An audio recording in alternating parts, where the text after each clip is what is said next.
What up, Dumbmarks? Welcome to episode 180. You got your triple threat edition here. Chris, Steve, and Jason. Donald's off for the week. Gentlemen, how are we doing today? I see you got your Bruce Leroy glow going on about you today with the green filter around you. We good. Yeah. It's a rainy, shitty day here in the Berg, so that's always good. That's always fun. Yeah, that's always fun to wake up to. Honestly, man, Jason came in at 2 minutes before we started. I was like, do I have to send him the text? Like, you up? Yeah. I was gonna hit you with it. My camera's broken. I gotta.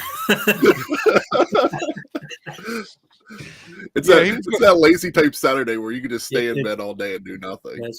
He was trying to find a reason to schedule off like 95% of the male workforce this week, given that it's March Madness and the first 2 days of the tournament started. Coincides with the most vasectomy scheduled across the country. So you can put two and two together as to why men do that. Just use your PTO. Like, why you gotta go? Right? You go snip the boys. Like, but no, if you gotta get it done. You gotta get it done. But hey, listen, we're here. It's a busy time. Like I said, March Madness is underway. We're 2 weeks out from WrestleMania. We got WrestleMania weekend. We got Podomania 4 coming up here with the Dumbmarks. So you know how we do around WrestleMania season. That's our Podomania. That's our busiest schedule. Live multiple days with multiple shows, giving you everything that comes with that. So yeah, no, we're good. So speaking of the March Madness brackets, did you guys do brackets? Are they busted yet? How are they holding up?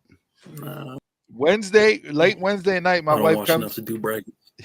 My wife goes, "Hey, I need you to fill this bracket out." I'm like, "For what?" And my nephew's basketball team, high school basketball team, did a bracket as a fundraiser for them. That's a whole other discussion for another time. We're not going to get into high school sports right now with what you have to do. I don't know why I pay school tax if I got to pay for uniforms and all this other bullshit. But so Wednesday night, not doing no prep, not looking at nothing. I just went in and picked teams. I feel like her bracket's busted. I did have some upsets, which I hit on. Duquesne Dukes, local, had them winning. But last night, I went to bed right after SmackDown, and I woke up this morning and saw some major upsets that went on last night that I wasn't expecting. But that's the fun in March Madness, right? Very true. You never know what's going to happen. Right. So first 2 rounds are here in Pittsburgh. They're hosting. I didn't get tickets, which I should have, but it was packed out, jammed out. And I looked at it for today because it's like, let me see what time they're doing it today, and maybe I'll go down. I think the cheapest I saw was like $200.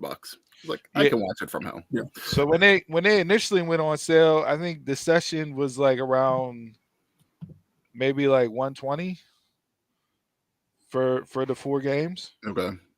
Which ain't bad, right? Like, so, but yeah, no skin in the game. Just going to watch the tournament, to be there at the tournament.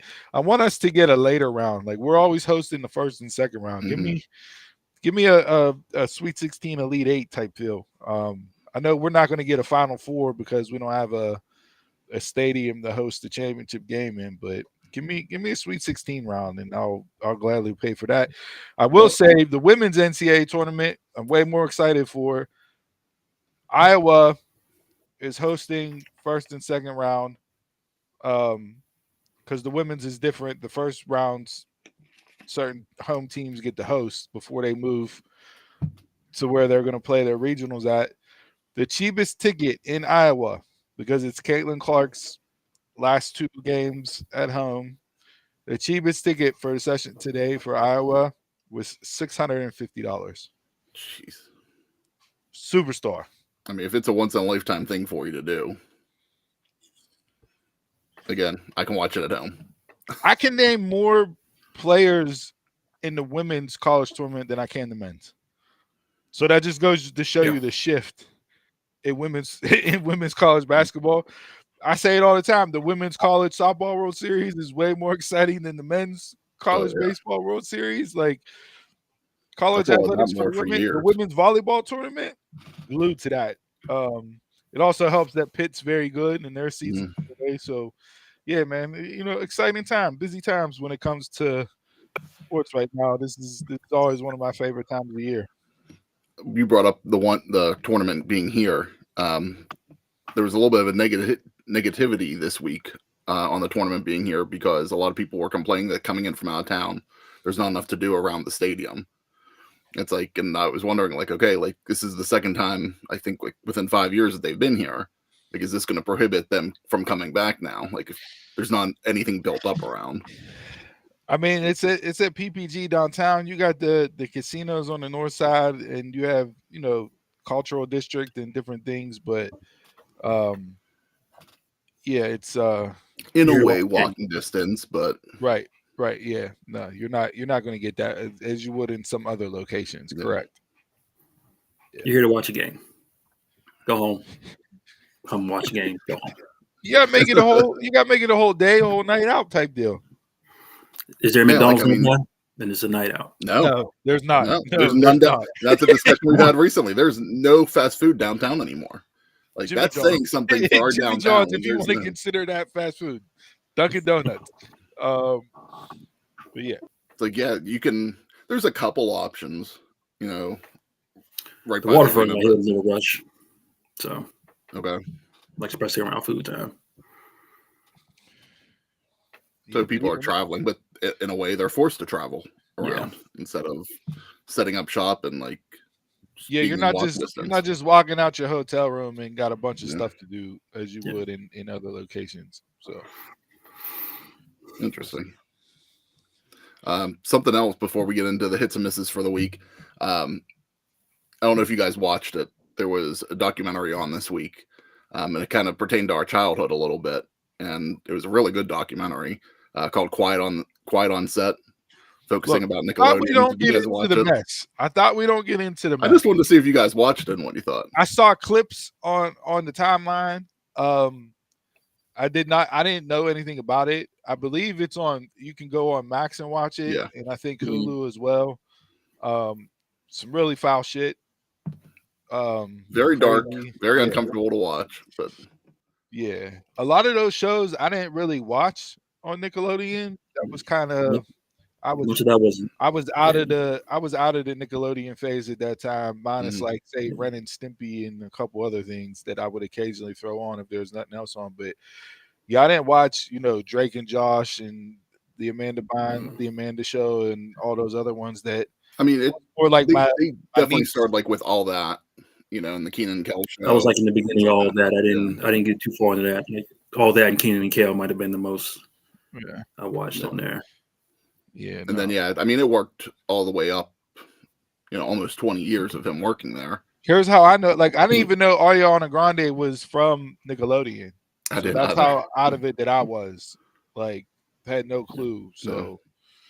Yeah, no. I mean, if you're a documentary fan, I would suggest going on and watch it. Just know, trauma warning. It's very, very dark. Yeah, depending on like what your level is. If you're a documentary fan that watches anything, you might be able to get right through it. But a kid that grew up on Nickelodeon stuff, a lot like watching all these things, it's very dark, very uncomfortable in some spots. But 4 episodes, it was easy to watch. Just wanted to see if you guys had watched it, being we grew up on some of those shows. No, I mean, we deal with that with pro wrestling, with all the Dark Side of the Ring documentaries and all that, that are out now. The biography ones that are done on A&E don't tend to be as dark. Not usually. But at least from the ones I've seen. Yeah, those are running right now, but I don't get them because I got YouTube TV. I don't get them. So same. I gotta wait till they get uploaded on the Hulu at some point in time or somewhere else to watch them. But I heard that the ones that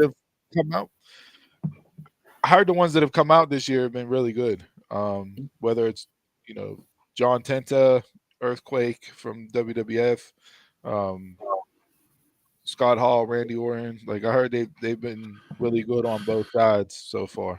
I heard the Earthquake one was good, the John Tenta one, but like a couple of people that I saw like describe, they go, it really wasn't necessarily a Dark Side of the Ring type episode. Yeah, I didn't get that one based off of the the trailers and some of the snippets that they put out before it aired, I'm like, well, that doesn't fit their normal flow for what they do as far as Dark Side of the Rings go. Like maybe it's time for a reboot. If like we're getting to the end of like Dark Side stuff, like if they want to do like their own type of biography, do a biography type. Like that's fine. And they're catching some flack for some of the, I guess the last one that aired, not this week, but the one before that was kind of filled with people were debating, and I saw Hurricane Helms tweet out something in a response, is this one going to be filled with a bunch of lies and misconceptions as well? So I think they're kind of coming up on the end of their run with that. So this is what, season 5, I think, season right? 5, yeah. So, I mean, the early stuff, whenever it was straight, the Dark Side of the Ring, and you got into in-depth stuff. It was very good. Yeah. So, yeah. But all right, let's get into it. Hits and misses for the week. Where you guys want to go? You want to go into the highs, or you want to go into the lows? I'm gonna start off lows if you want. Steve, you said that you had a few, so you want to work us through the process? I kept debating back and forth this week as far as what mush I was going to nominate. And the more I thought about it, I'm going to go with Goldberg as my mush of the week this week. Mine too. For his interview he gave, I'm not giving him the mush for what he said as far as, there's, some Japanese girl, and then pronounced Asuka's name wrong and this and that. Like, he's a spiteful old man who's mad that he didn't get his quote unquote retirement match moment that Vince promised him. So now he's throwing shade because Hunter is there and him and Hunter don't get along. So that moment's not going to happen. It's like, dude, you came in from 2016 to 2022 for 6 years, cashed major checks, and damn near almost killed everybody you were in the ring with.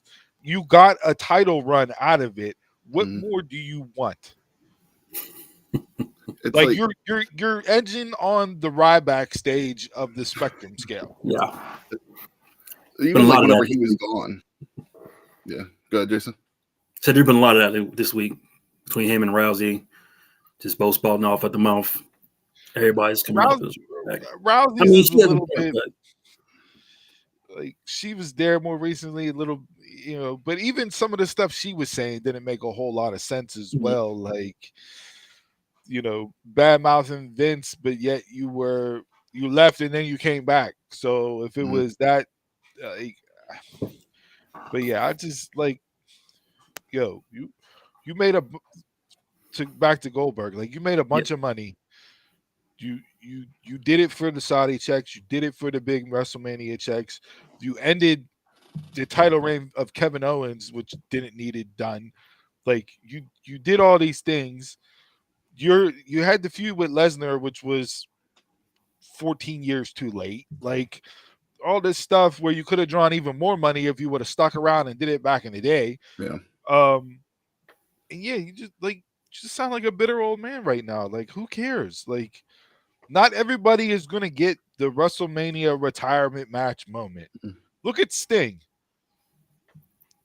Sting didn't get the WrestleMania retirement match moment, but Sting had a hell of a send-off. Sting never bitched or was out there talking negatively, or I didn't get a fair shake with this. We never heard Sting say one negative thing about WWE. Yeah. Even though his run stayed what it was. It wasn't very good. Even though he retired in WWE and then came back to AEW, he at least said that he went out on his own terms. And that's what a lot of talent just wants to do, Yeah, like, and plus, like, bro, you can't go more than 3 minutes. You can barely do a jackhammer anymore. And then saying, oh, everybody copied and stole my finisher, the spear. But the spear wasn't your finisher. The spear was the setup to the jackhammer. So, yeah, and I mean, correct me if I'm wrong, but there were a bunch of people in WWE using a spear while Goldberg was not in while he wasn't wrestling at all. You took your ball and went home. It's not Goldberg's spear. Before Goldberg and after Goldberg. See, Goldberg's always just rubbed me the wrong way of, like, when he was gone, like after 2004 and he left and, wasn't doing much in wrestling. and he would always talk in interviews that he doesn't follow wrestling. You know, he it's like wasn't a fan of wrestling. He didn't Yeah. grow up in wrestling. He didn't like it was a paycheck. it's like, so okay, like you're not a fan, like I don't care then. You know, like if you're Yeah. gonna bitch and moan about the company, I don't care. If you don't have enough, you know, decency to act like you're a fan or like that you gave back to something and it gave you a life, I don't give a shit about what your opinion is. You came in for a check. Yeah, that's all it was. And there's nothing wrong with that. I'm sure there's plenty of wrestlers that have got into wrestling that it was not the thing that they wanted to do since they were little boys or girls. We've heard plenty of wrestlers say that this is what they wanted to do based on being in the arena for moments, etc., etc. Not everybody is going to pick a career. I can vouch for what I'm doing right now. Like, that's going to be what pays your bills and provides a life for your family. Doesn't always work like that for everybody. So, all right, cool. You're not that type of guy. No problem. We never held it against you. But the fact that you're going to now all of a sudden come out and shit on Asuka and the way they booked her to beat your streak, quote unquote, where you went from 4 wins to 104 in a matter of 2 weeks back in the WCW days. And then people, after the interview came out, people went back on the timeline and were pulling up the tweets of him supporting the streak and complimenting Asuka. So now you're gonna what? Now you're negative for negative sake? Like, this is what we're doing the Cat Williams effect now in wrestling interviews. I was gonna say, but why is he doing it? Clickbait. No longer under the umbrella. Yeah, like whatever. Like I said, it just irritated me that it's like, yo, not everybody's gonna get it, and like, cool. We don't need to hear you spouting off. And I don't need to see him have a send-off at this point. No. He keeps talking about how he wants to do like a tour leading up to like one match. Like, I don't want to see anything. You're not Kobe. You're not Kobe, bro. You're not on nobody's Mount Rushmore. You're not like you're in the Hall of Fame. That's your send-off. Right. Like, that's what your more send-off. does he need? And he was put in and then still continued to wrestle, right? Yeah. So what else do you have for the week, Steve? From a mush you said you were juggling. You can keep going. You take a couple of Dawn's minutes. Take up some of Dawn's time here. Hold on, let me pull up and see. I do have Donald, so yeah, it is okay. The other thing is the soap opera that is AEW outside of the ring. The Jack Perry stuff. Yeah, man. Like, come on. I don't get it. So now, depending on what you read, rumor, innuendo, tea leaves, dirt sheets, etc., the latest is that Tony Khan is butthurt and in his feelings because he lost CM Punk to the WWE, which is why Jack Perry hasn't been back in 7 months. But didn't Tony Khan need to fire CM Punk in order for CM Punk to go back to WWE? Correct. And Tony, only talked to Jack through lawyers initially, and then they apparently met face to face, and there's no creative. But this week there was an interview where he was asked about Jack, and Tony gave a response complimenting Jack and his work in New Japan, using the scapegoat, but yet that's not a scapegoat gimmick that they gave him to use. And it's just like AEW is more in the headlines for behind the scenes drama than what it is for their product this week, which doesn't even make sense because I'll save my Mount Rushmore. But yeah, like that was the other. It was all headline BS. Like I didn't even really have a mush from a booking standpoint this week or from a performance standpoint. I mean, technically, I did tweet out last night after watching SmackDown. So you job out the Good Brothers to Theory and Waller, but they're supposed to be the king of the hill in NXT that's going to take the titles off of Braun and Baron at Stand and Deliver. Like, that made no sense. Okay, let's pump these guys up on NXT, and then all of a sudden we're going to throw them on SmackDown when they haven't been seen on SmackDown in God knows how long, to lose to Waller and Theory in a 4-minute tag match. Which I I didn't see it last night, but I don't get it because it's like you should be able to have this continuity now of better communication between all three brands, and it's still not there. Then I asked you, Jabroni, last week because you have multiple people in multiple tournaments, right? On 2 different brands, like LWO in a tournament, Good Brothers in the tournament. What are we doing? Yeah, and Booker T ran off the Good Brothers resume on Tuesday night and gave credit for every single title and every single promotion that they've held.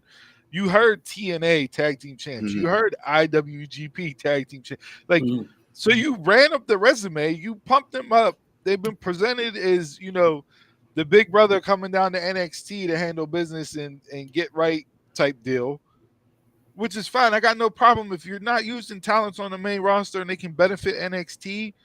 Send them down there. Yeah. And the Good Brothers are at their point in the career where it's like, all right, go back down and work with the young people. Coach them up. Handle, you know what I mean? Like, cool. They've both been doing it long enough to where they can. But don't have them run down NXT for 3 weeks, build them up, have them shunning everybody down there, and then job them out on SmackDown in 4-minute match. That was my only booking decision that made no sense. Like, it might as well be an alternate universe type form because I don't get some of the stuff that they do sometimes. Like, your communication's more open between the main roster and NXT these days. Like, there's no reason for this at all to happen now.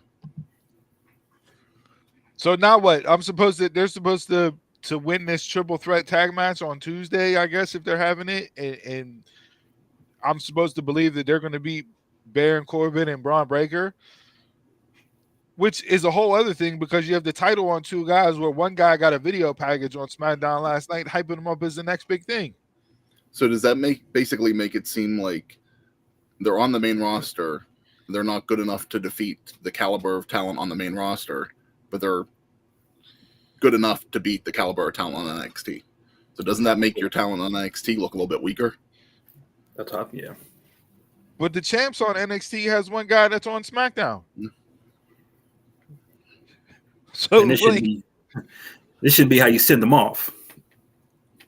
You're gonna have him. You're gonna have Corbin eat the pin, so Braun looks strong going up to the main roster. Like, that don't make no sense either. I mean, I get bringing Baron up by himself, but at this point, if you're gonna have them tag champs down there and have him come up, Braun and Baron should both be coming up together almost and doing stuff on the main roster. I'm not even thinking long term, but you have them together, bring them up, and then you can split them off. SmackDown. Yeah. Then push Braun. Like I said, it just made zero sense. That was like maybe because it was so recent as it happening last night, and I didn't take a bunch of notes while I was watching stuff this week as far as mushes, but like, that's the one that stuck out to me the most was like, how do you have them job in a 4-minute match when they've been hyped up on NXT for weeks now and haven't even been on SmackDown? And the last time we saw him on SmackDown, AJ was slapping Anderson in the face. It was in a backstage segment. Yeah. And before that, and then they ran off to NXT. Yeah. Yeah, and then before that, it was how long before that? Like, Jason, what do you got this week for? I didn't have much. I got tired of the Ospreay comparisons. It came out with the compared to like who? It came out with he has more charisma than Cody, and then I just start seeing a run list of comparing, like they were comparing him and Braun, him and somebody else. I'm like, let the man be himself, because you're just getting the debate of who's better. You can't even compare the 3. They're all 3 different styles. I'm glad that BS didn't come up on my timeline. I didn't see any of that. I think Meltzer said he has Ospreay has more charisma than Cody and better overall. And then, shit just went downhill in the comments. So Meltzer's butthurt that Cody's in WWE now. There you go. He has to put over the AEW talent. I'm like, you're comparing two different people, two different styles, two different worlds. Even though Cody was in that world. Then when they got to the Braun comparison, I'm like, you can't even compare the two with this. No. Like, one's up and coming, one's been here. Yeah. Who's been elevating, like, Ospreay's just been elevating his career. Been around, close to a decade now. Yeah. Just in New Japan. So, yeah, I agree. That's not a fair comparison. And then you're not giving Ospreay the time to adapt into this world with the promos and the segments and all that stuff. Look, let it play out. I'm okay with what Ospreay's been doing, though. Yeah, I saw some people make fun of Ospreay's promo style, and like they roasted him, and he gave the dude credit on Twitter, like, "Oh, you roasted me like a potato. That's good." So he's having fun with it and not taking it personally, but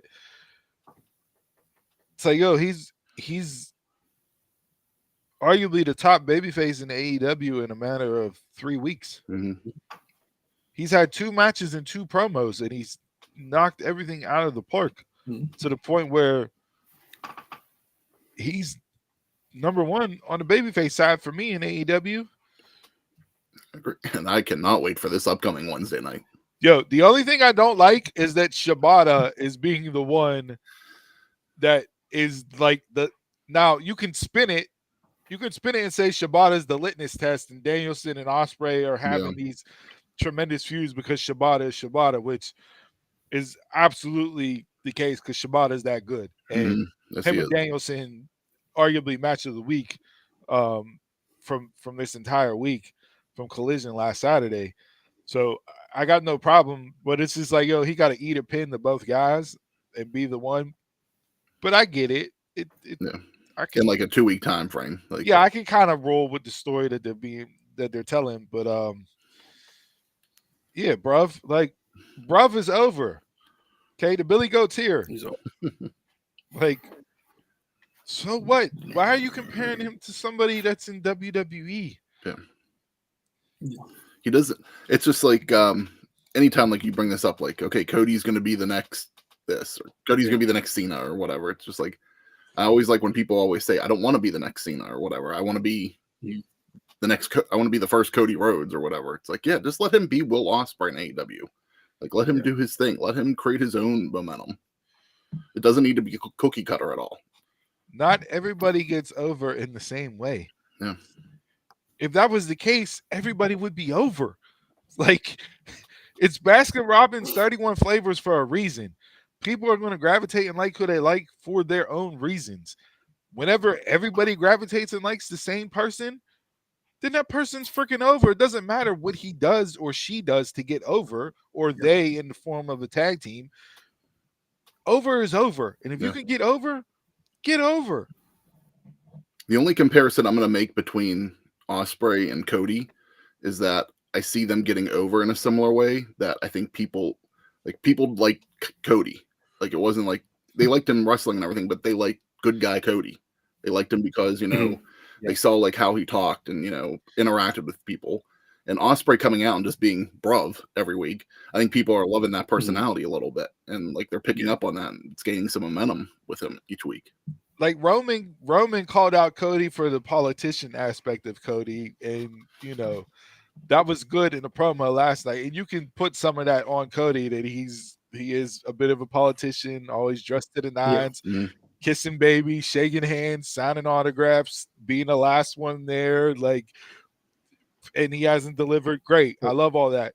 But at the same time, I feel like that's just Cody actually being Cody. And we saw that whenever he left WWE, because he was doing that way back in with Ring of Honor and everything else. So like, that's not something new that Cody's done, just coming back to WWE. He's been that way since he left. And people didn't like Cody just because he was in AEW. That was following him. Ring of Honor when he left, New Japan when he left, and following and establishing him to the point when they created AEW. They had such a fan base surrounding them that wanted to see them on that next level. Yeah. It's like he's always been playing the face of a company, but not been the face of a company. I mean, but that's where his trajectory is right you brought now. up your mushes being the comparisons, but like you can put Alvarez and Meltzer on there this week. Meltzer, yeah. Just trying to spark controversy. That's it. Squeeze in the building. Yeah. Also, we get the AEW rankings up there as a mush. I don't know why they even brought them back. You gonna put what as a mush? AEW rankings is a mush. I don't know why they even brought them back. Because they don't use it. I was gonna say, if you see anything from the ranking standpoint besides the Hangman and Swerve being tied, and that's why they got the triple threat, like that's it. I haven't. You had 2 title changes with no rankings weren't involved. If we get squeezed and Taquan start going it in the comments, that might be must see TV because Taquan don't know about squeeze. He'll shoot back, Taquan. He's one of the best shooters out there, so don't let the boy fool you with the bloodline right in there. Meltzer and Alvarez can definitely go up on a mush of the week because they've been on a run recently where they're just saying dumb shit that just absolutely, like you said, for clickbait. They get everybody talking, and then it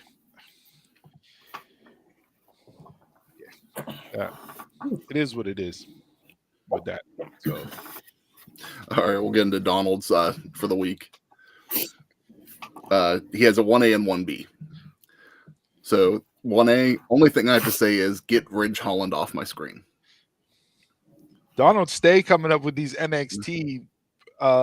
He might as well just call his portion of Mount Rushmore and mushes just the NXT recap, because every single week he's either giving it. It's a positive and a negative from NXT, so we might as well just let him have an NXT recap segment on the show each Saturday. Well, his 1B doesn't come from NXT, so really, yeah, okay. He has for 1B sarcastically, congrats to Adam Copeland. He finally found that title he never lost 13 years ago. Fucking loser. I'm not letting him do that. I'm not letting him get that off. He can't be here. No, I'm not letting him do that. That I Quit match. I really enjoyed the I Quit match on Wednesday night. I enjoyed Dynamite Wednesday night. I mean, say what you will about nobody wanted a Christian and Adam Copeland feud, but they've hit 2 Grand Slams in the big time matches that they had. The pay-per-view match was absolutely fantastic, and then the I Quit match on Wednesday night was great.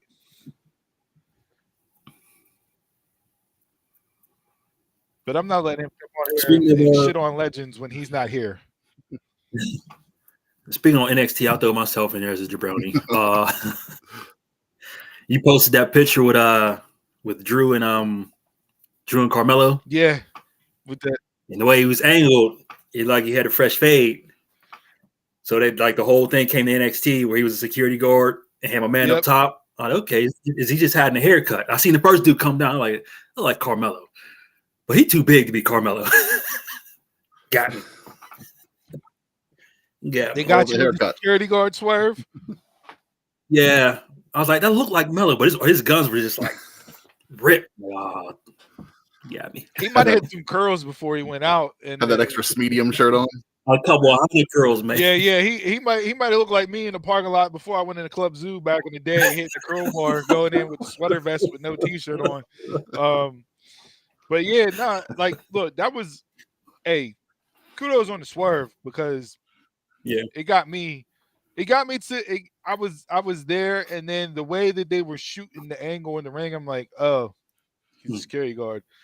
But if you haven't been watching wrestling for 30 years, you're not gonna pick up on that. And so they hit that out of the park with that. So all right, so those were the misses for the week. Let's talk about the hits. yeah.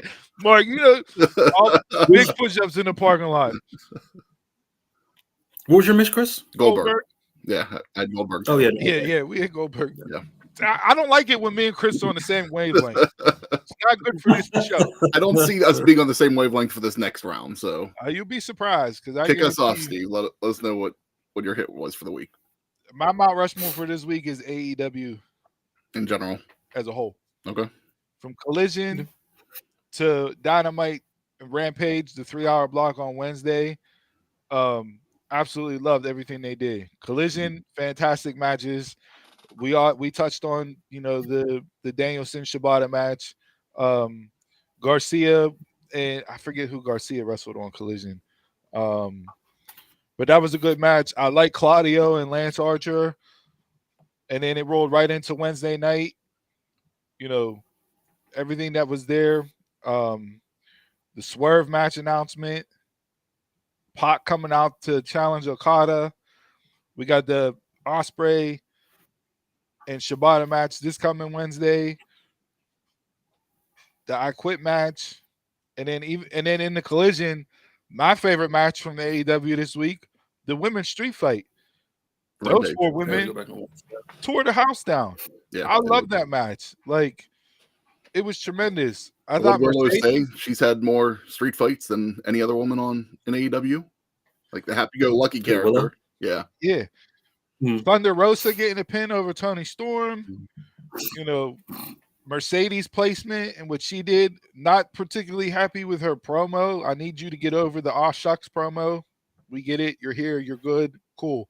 Let's get down to business. Yeah. Which kind of picked a little bit this week, but yeah, it picked up a little bit. Yeah. But yeah, I thought all in all that the whole block from AEW was fantastic this week. I thoroughly enjoyed everything they did, in ring wise and all that. So the Renee, I really like that.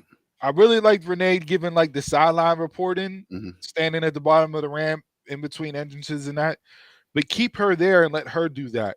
And then if you're going to throw it to the backstage, don't have Renee run back and forth. Put Lexi Nair back there or Marvez and have them do the backstage. So you have your announcers, you have Renee in like the sideline reporter role, and then you have people backstage to do the interviews. I think it'll help the flow better because you got Renee doing 17 interviews in the first 30 minutes, which doesn't make a whole lot of sense. But she's doing like the live stuff, like on TV, or some that could be pre-taped, but like anything that's like airing. But like Marvez is doing like the earlier today. Marvez was with the Young Bucks or whatever. It's like, do we really even need all these people? Like, it's like you have Renee, and if it's an earlier that day, she could be doing that stuff too. And then you have Tony doing stuff in the ring. I will say I've been on here. And this is a little bit of a call out for myself. I've been on here shitting on the Young Bucks for this evil CEO EVP gimmick. It's turning on you? This past Wednesday, the Duolingo and everything else, I'm like, okay, they may be slowly turning me kind of like the Pretty Deadly did. And, I don't want to get on board yet, but I think adding Okada and what they've done so far the past couple of weeks, I'm starting to buy into it a little bit more. So maybe give it some time. But yeah, AEW for me, home run this week overall. I said it a couple weeks ago, like after Revolution, how Revolution gave me like original AEW feels, and since then I've been on a good run with AEW the past few weeks. Like I've been enjoying the content. Is everything hitting out of the park? No, but I'm enjoying the shows, for what they are, and hopefully that continues. It's like we're all gonna have our issues, and like we always talk about, no one show's ever perfect every week, but I've been enjoying consistently what's been going on with AEW for a few weeks now. And I don't need AEW to have a 3-hour block on Wednesday. No, but it was okay for a one-time thing. I will say it helped lead into Rampage and made Rampage feel like a bigger deal. Mm-hmm. To where I stuck around and watched all of Rampage. Because easier watch? Yeah. Yeah, much easier to watch. No, it's not. WWE in 2012 was pretty bad. So yeah, that flow. Because if it was a regular Friday, I might not have thrown on Rampage to where I would have missed the women's street fight and would have had to have read the recap and then gone back and watched it, so I would have known what would have happened, and it would have, thrown off the feel for it. But watching it live, like, yeah, it was really good. Easy watch, flowed well. So not looking forward to them doing that, all the time. But if you're gonna give me that one-offs, then cool. Because I think they'll have to do it again this week coming up. No, next Friday, Rampage is back. And same with Collision next week. So it'll be regular programming next week.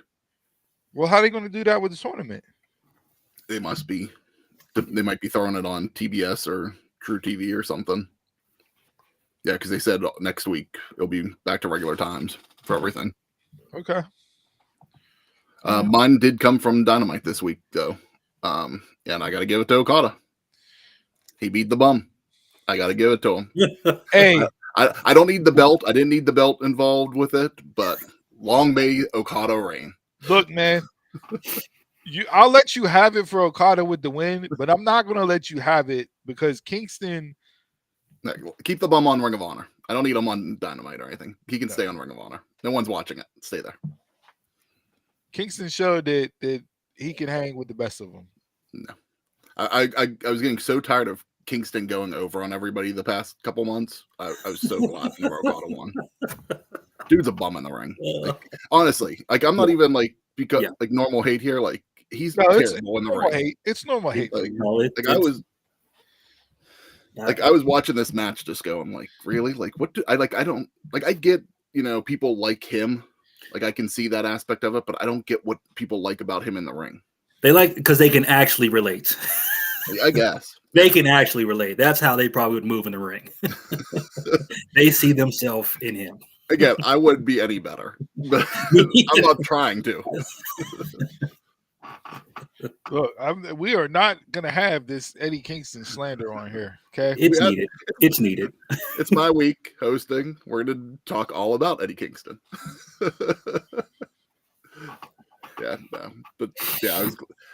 I'm all here for Okada in AEW. I didn't need like that quick of an Okada getting a title. Like I could care less about the Continental Championship too. It's like it's a waste of a belt there. We talked recently about belts and everything on the Two Horsemen podcast, but it's just if it is what it is. At least they broke it up at this point, so that's what we kept saying. They kept defending all three belts for a while there.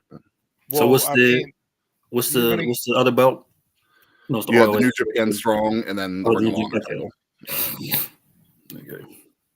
And they were supposed to be defended as all three, and now they're breaking that up because now Kingston's going to defend just the Ring of Honor title at the Ring of Honor show.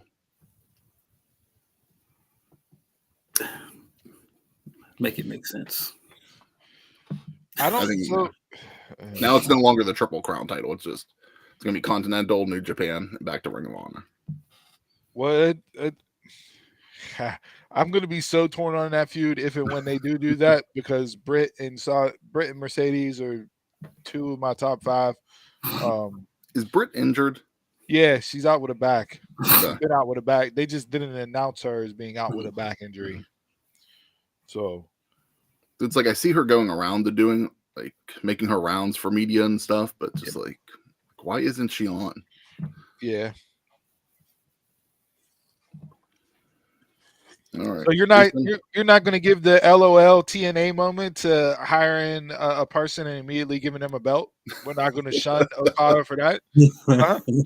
I mean, it's not shun Okada; it's more shun TK on it. But I don't like. I said it. I don't like that they just bring him in to give him a title. But I am here for him. It's not a title, that I care about. If the Dynasty lineup is going to be Ospreay and Danielson, Okada, Pac, we'll have the finals of the tag team tournament. Joe, Swerve. That's a solid lineup right there. Without even factoring in Tony Storm and I might be shaping up to be a good card if that's the direction they're going to go. Yeah. So All right, Jason, what was your Mount Rushmore for the week? I'm gonna give it to Raw and Raw production. Like it's been a great change for me lately. Like ever since they switched to the black ring, you've got like steady camera shots, long camera shots. They had that 2-minute shot last week from Sami Zayn. Yeah, coming through all the way back to Truth and them coming out. Everything has been hitting for me. The packages, the vignettes, little screens, like screensaver things they've been doing for people who don't have a much like you get like an R-Truth package or somebody who's not in the main picture. You get like a package that they go to commercial that's just like a wall art type thing. Like just all this stuff just feels different to me now. The walk-ins, I'm just enjoying it. Everything's great except for the 2K24 ratings. Yeah, you can take those off now. The game's out. The game's out. The game's out. And they had the ratings this week, and the Creed brothers were rated higher than Gargano and Ciampa. How, Sway? How? Explain that to me. Yeah. Giving that end match underdog feel. I don't know. And that they had a hell of a tag team match this week. Raw as a whole, like it felt like there was not enough wrestling, but every promo hit for me, and the wrestling hit for me. Hey, Raw for 3 hours this week, I was kind of upset whenever it was over. Like, I enjoyed it that much. Yeah. So I could have easily have put Raw on there as a whole straight through. Raw's been better than SmackDown the past couple of weeks. Oh, yes. Even with The Rock being on there. From what I've seen, yeah. So Rock has been the moment, and that was it for SmackDown. So yeah. So all right. Production wise, nobody had Cody's promo for Monday night as their Mount Rushmore this week. Is that not even Donald? The one on Donald's nope. Is Jabroni or is let me do Donald's, then we can get into that. Mush. So Donald's back on NXT. Roxanne Perez. Heel turn is finally complete. Her entrance music changed up, slower with a more mature voice singing the lyrics. The attitude written across her face. The in-ring work is flowing with the character now. She's easily the best women's wrestler on the roster down there. Yo, just because you put some twisties in the front of your hair and dye the back of it blue, don't make you a heel. Okay? Let's be realistic here. All right? She got a little bit more attitude to her. Okay. But at the same time, like, come on now. We're not going to, put some 2002 twisties in the front of your hair going to make you a heel. Nah, I'll pass. She's coming off as a better heel to me, but it's going to be trying to harder to get away from that original Roxanne image with the ballies and stuff. Yeah, so she's coming in, and she's always been the best woman wrestler on the roster. So I need her to cut a promo. She's talking more believable. But I need that one promo segment where I go, okay, yep, let's go. Mm-hmm. You know, her giving attitude in the parking lot, leaving, it doesn't really do it for me. Yeah. Get out there and slice somebody down. Mm-hmm. Like, let me what see. Direction do they have her going right now for Stand and Deliver? She's facing Lyra for the belt. Okay. She's winning. She's winning. I get spoiler alert. But like I need that one promo to solidify that you're there and has arrived, and you got 2 weeks, right? You have this fleshed out. Mm-hmm. Because just because you're walking around with more of a chip on your shoulder, don't necessarily mean that you're a heel. So they have the basis for it. They have the story for it. She did make tweaks to the entrance music and the ring gear and all that. So you're there, just cap it off. Because if I don't get that, then I'm not going to be fully invested in her as a heel and buy into it completely. All right. So Cody promo. What do you want to talk about? That was part of my. Don't ever do that again. Don't ever do that again. Don't Cody pun the show with me. So, what do you guys want to talk about? Look, we all good promo. Yeah. I mean, rumor was going into Monday night that Cody had already had a written promo for him that was going to tear The Rock apart. Mm-hmm. So I was kind of expecting him to come out. Yes, he had some good one-liners in it and all that, but it didn't feel like 100% Cody. It didn't grab me like some of the AEW promos that Cody cut. A la the one he cut on Jericho when he used the succubus line in the Jericho promo that he did with Rock.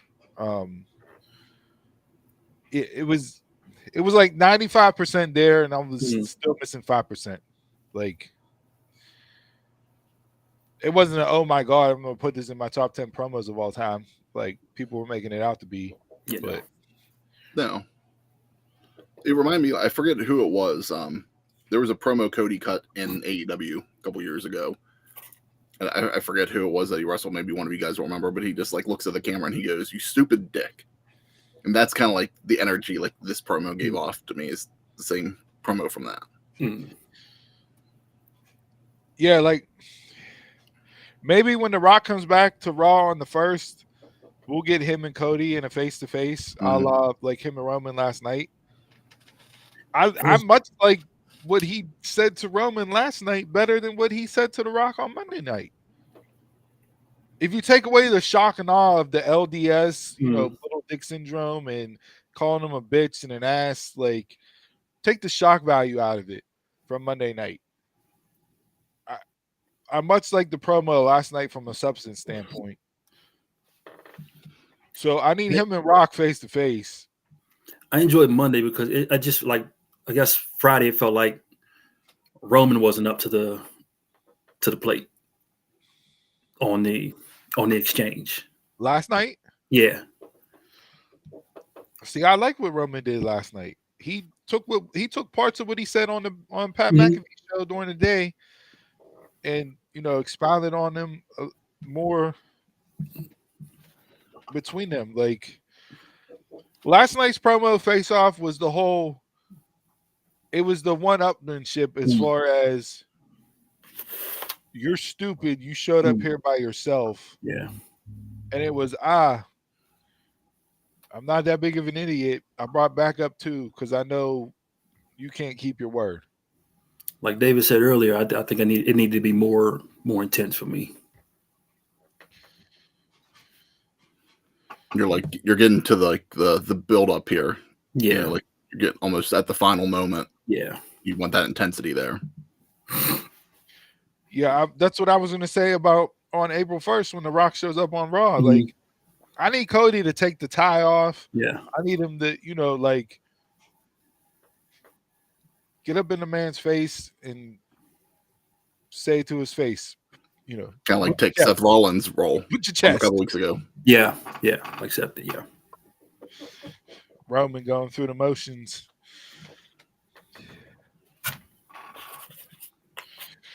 We're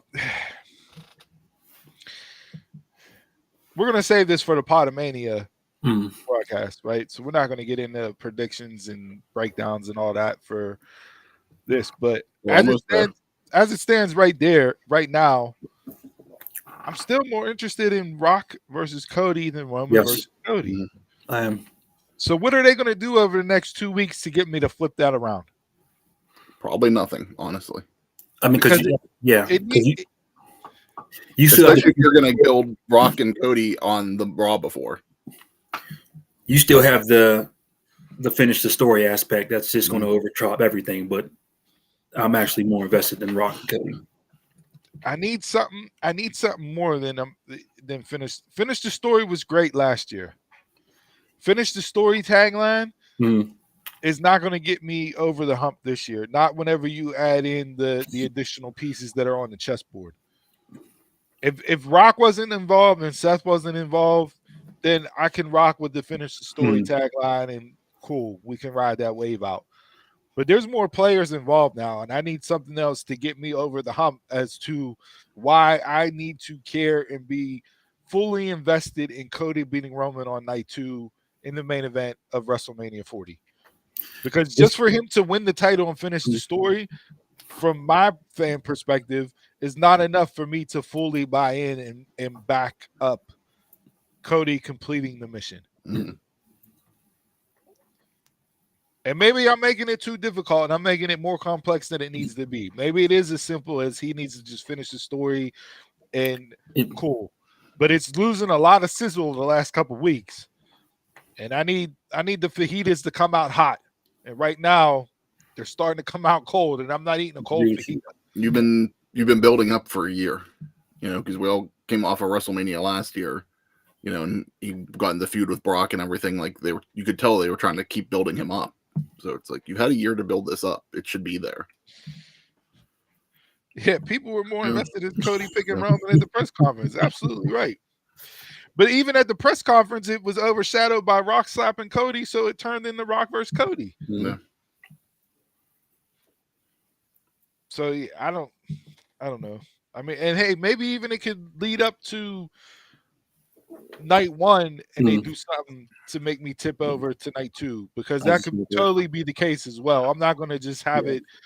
I'm not going to pigeonhole them to say, "Oh, all you got to do is get me on these last couple go home shows." That's what I was just about to ask you about night one. With him pinning the Rock, even though it's not going to be that way, but would that solidify for you their interactions? Yeah, we've brought up that cash in moment as well, which would be tremendous. I don't need any more slapping. Like, we've done it. Like, let's move on. Close hand fist. Yeah, I will say I did kind of miss the 12-minute Rock promo on Twitter or Instagram that I've been getting every Friday. I was waiting for one to drop and it didn't. So yeah, missed that a little bit there. But and then now here's the thing. So we know the Rock's not going to be on TV until April 1st, the Monday before. That's your April Fools. He ain't coming. Yo, let them do that. Mega heat. Have them just send in a video package via satellite from Cody's mom's house. Old Hollywood Rock. Yeah, a little video package from Cody's mom's house. I mean, you got to have. See, this is where Roman and Rock being part-timers, and I'm calling Roman a part-timer. Like, are you going to get them on all 4 shows leading up to this WrestleMania? There's 2 weeks left. You would think that they would have to all be there together. No. I mean, they'll definitely be there for SmackDown, because that'll be from Philly. To go, yeah. But yeah, I don't know.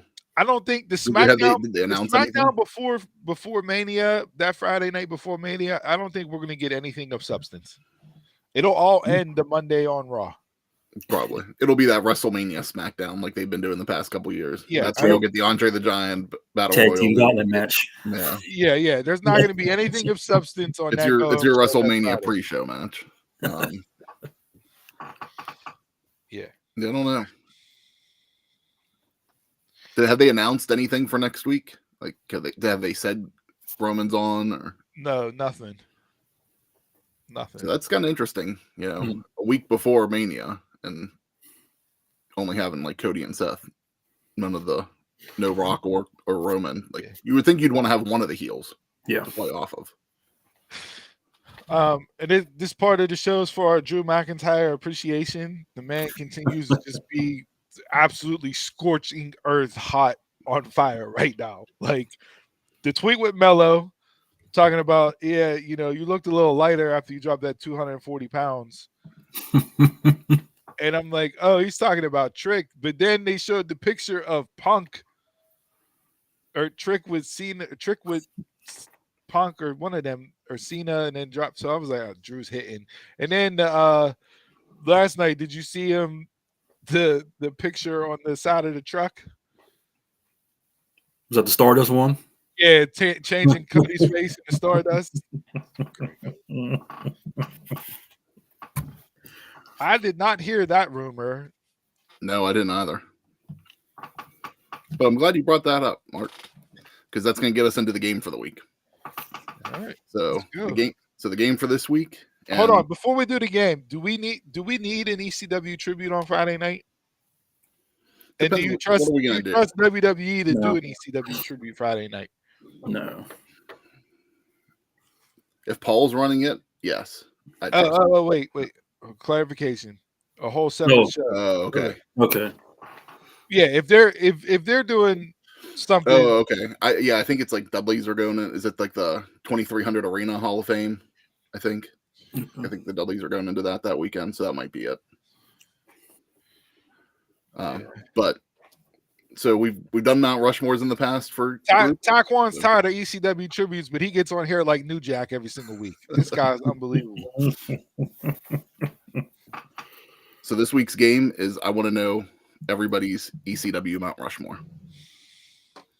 And I have mine and Donald's ready, so if you guys need some time to think, I can go into those first, and then you guys can go. Well, read Donald's off first since he's not here, and I'm sure we'll pare it down like we did everything else he said on the show so far. So Donald's kicking off with Shane Douglas. He was the spearhead beginning the revolution. Tommy Dreamer, heart of the promotion. I liked how he had never won the title. Only time he won was when everybody left. Sabu, only man on a TV to be a specialist in every weapon at his disposal. Fun sight to see. And then the Dudley Boys. They got under my skin so much as a teenager. You must be great at your job to do that. Been a fan since. We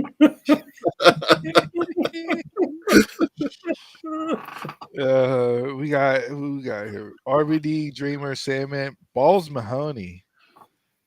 Okay. Sabu, RVD, Sandman, Franchise, New Jack. Okay.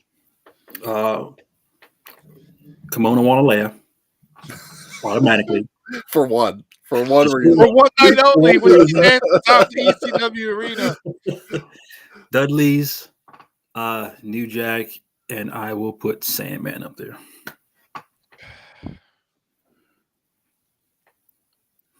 There's so many people that I want to put on there. Like, there's limit. Yeah. Because it's like some of my favorites. Like, I feel like I don't know if I can put on it.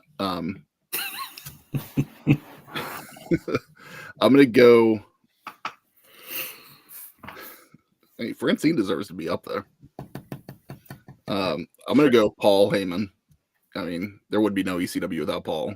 I'm also going to give it to Joey Styles because just the voice of ECW. Come on, behind the scenes, man. I don't like riding with Chris.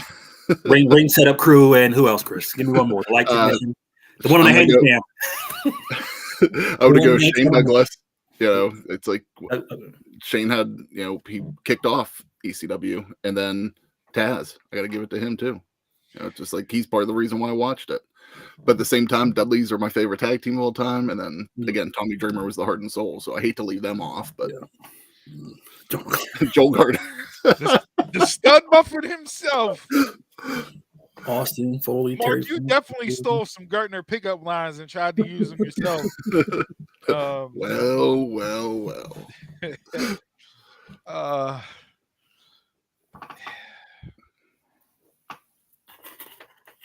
So, like, if I'm going ECW as a whole and not just ECW wrestlers, then I got to put Heyman and Joey Styles on there because without them two, you don't have the vision nor the voice of ECW, right? Then I'd probably throw Shane Douglas on there and would probably say Dreamer if I'm doing those four, like as a company as a whole, just because you had the vision, the voice, the catalyst, and then the heart, like in those four. If I'm going ECW talent wise as a Mount Rushmore, I got Taz, RVD,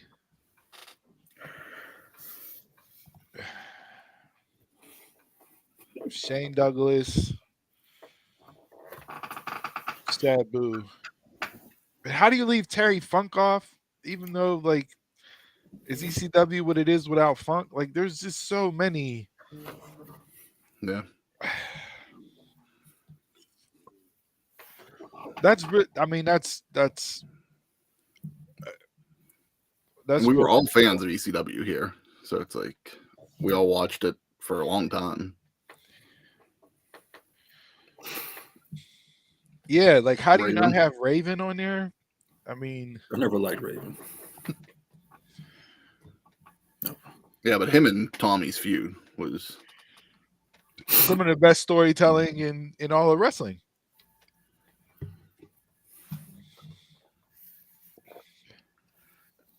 I mean, manager / valets. You got Alfonso, Francine, Beulah, Dawn Marie, Joel.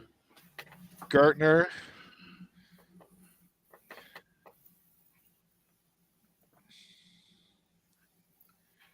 And Kimona. Like for being put on the spot, I didn't think it would be as difficult as it was, but it's really difficult to pick just 4. Dreamer, Sandman, Sabu, and RVD. It's a good one, Mars. Jerry Lynn. Jerry Lynn, RVD. Full Guido. Can't forget New Jack. Mikey Whipwreck. Stuff early with him and Mick Foley was great. Tremendous. I mean, Candido, Bam Bam Bigelow, like Triple threat. You putting JT Awesome on there? Was that his name? That Mike Awesome and JT Smooth. JT Smooth. I mean, Lance Storm. That match deserves to be on the ECW Mount Rushmore. I mean, there's even even if you get down to like selecting matches, like that's even hard to put a Mount Rushmore of matches for ECW up there with so many great ones. You have Malenko, and Guerrero, you have Mysterio and Psychosis, Taz and Bam Bam. Like,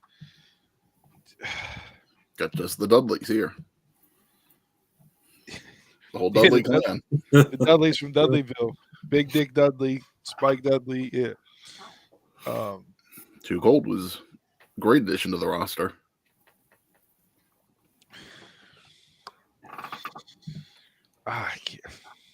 That's tough. Brings back those ECW memories.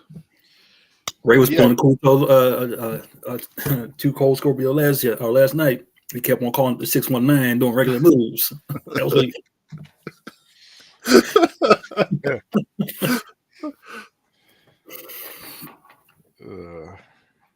all right, good feedback. Glad to see everybody in the comment section participating in that. Got a good group here. Anything else on the Mount Rushmore? All right. No, I got. I do got one more thing, and then we'll go around if anybody has any final thoughts. I wanted to give a quick shout out to the Nightmare Factory. They relaunched yesterday TCW, which was Turnbuckle Championship Wrestling that Dusty promoted back in the early 2000s. So that's going to be. They used to do like one shots on the Nightmare Factory every couple months. So this is going to be it's Nightmare Factory titles, but under the TCW banner. So you want to watch some young talent if you like that. There's a lot of that out there on YouTube, but they're going to be another one every week on YouTube. That's not where the nephews are, is it? What was that? That's not where the nephews are, is it? Yeah, I think it might be. Okay. Yeah, Cody can finish the story there.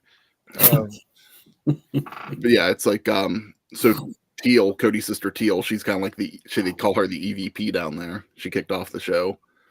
So I guess it's like Cody said yesterday on Twitter, I guess it's going to be like Cody and QT running that show. So good for them.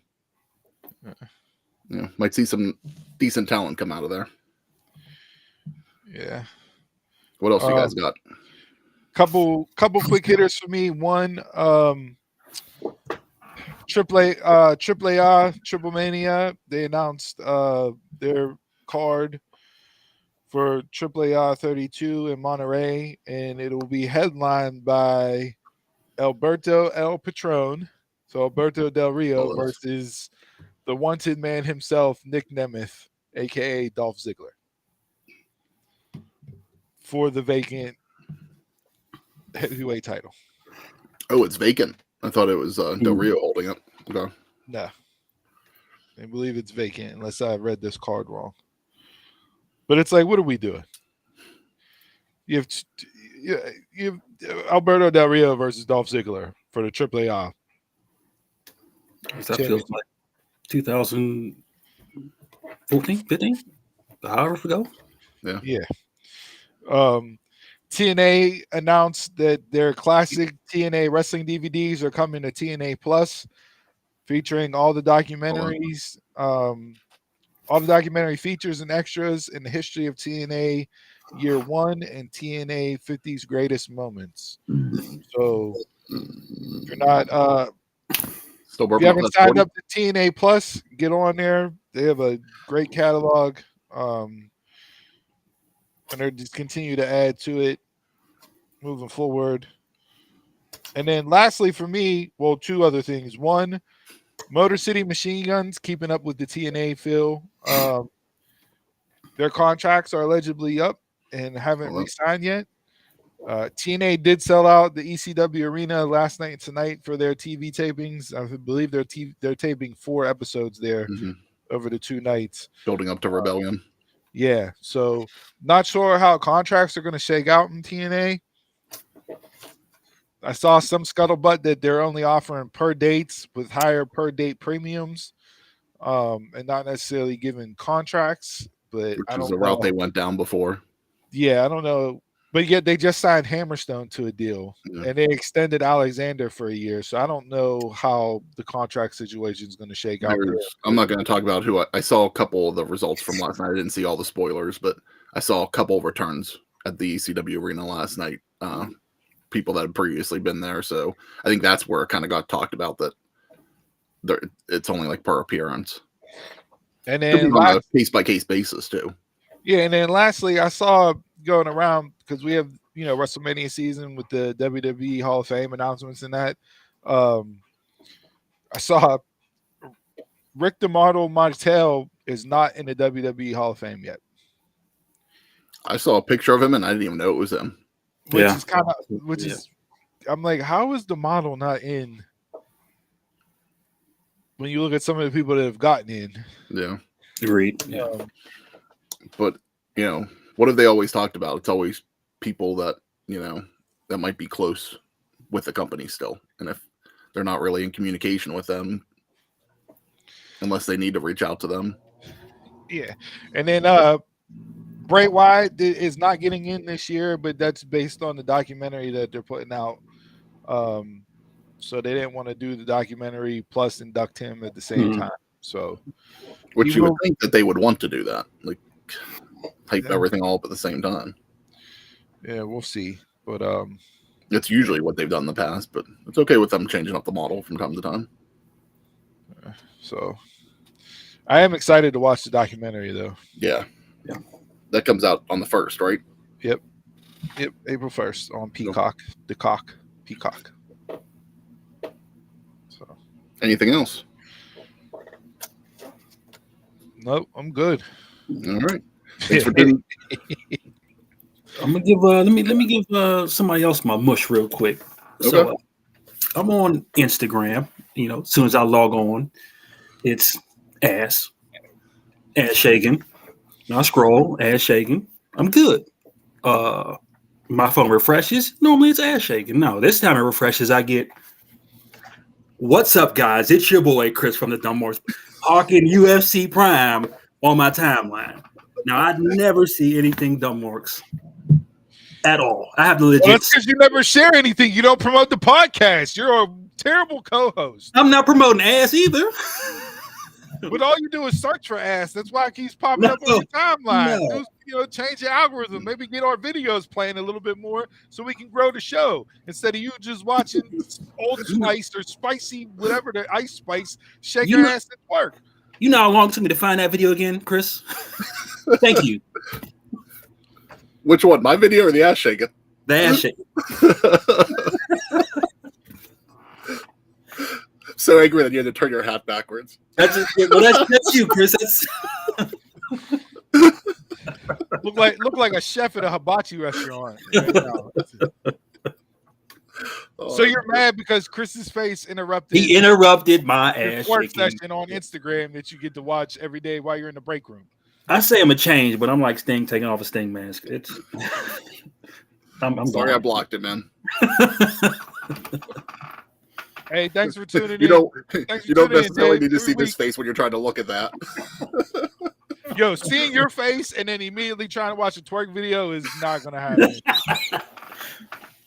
Especially if you start laughing hard and then cheeks start shaking. That's just wrong cheeks shaking. As he's drinking another UFC Prime. Got to promote it. I couldn't even find the shit. It sold out. Chris bought them all. Hey, keep trying to get us that Prime sponsorship. Trying to get us paid, period. So speaking of getting paid, head over to prowrestlingtees.com/dumbmarkspod. Great plug. Purchase the merch. And make sure you follow us on all our social medias, like Jason sees on Instagram, @dumbmarkspod every week. And as you know, we're live every Saturday on Facebook, YouTube, Twitch, and Twitter. And make sure you email us with your questions and comments at dumbmarkspod@gmail.com.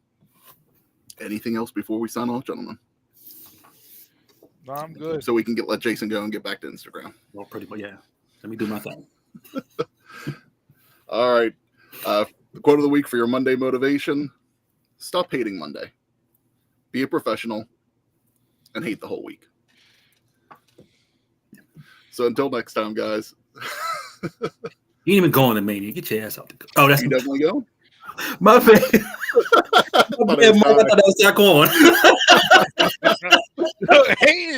hating on the wrong brother.